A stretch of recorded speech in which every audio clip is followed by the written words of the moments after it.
চোখ কখনো মিথ্যে বলে না। মাশরাফির বাবার চোখ দেখে বোঝা যাচ্ছে তাদের দুঃখ দুর্দশার কথা।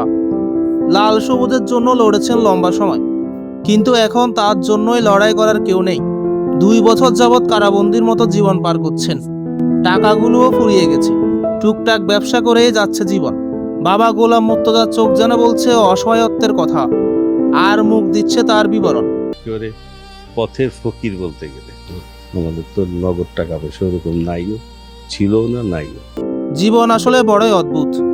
যে মানুষ একদিন হাজারো মানুষের অনুপ্রেরণা ছিল, সময়ের ব্যবধানে তাকে নিয়েই হচ্ছে সমালোচনা, হয় তুচ্ছ তাচ্ছিল্য। কিন্তু একটা কথা ভুলে গেলে চলবে না, মাশরাফি শুধু একজন ক্রিকেটার নন, তিনি বাংলাদেশের কোটি মানুষের আবেগের নাম।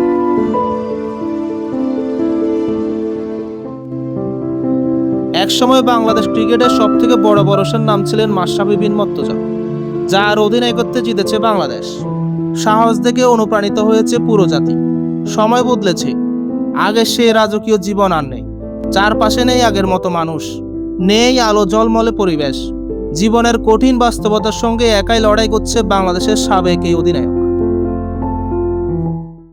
তো আজকে এটুকুই। যত গ্যাঞ্জাম ক্যাচাল প্যাচাল সব নিয়ে কথা হবে কাল। আর হ্যাঁ, চ্যানেলটা সাবস্ক্রাইব করে দিও।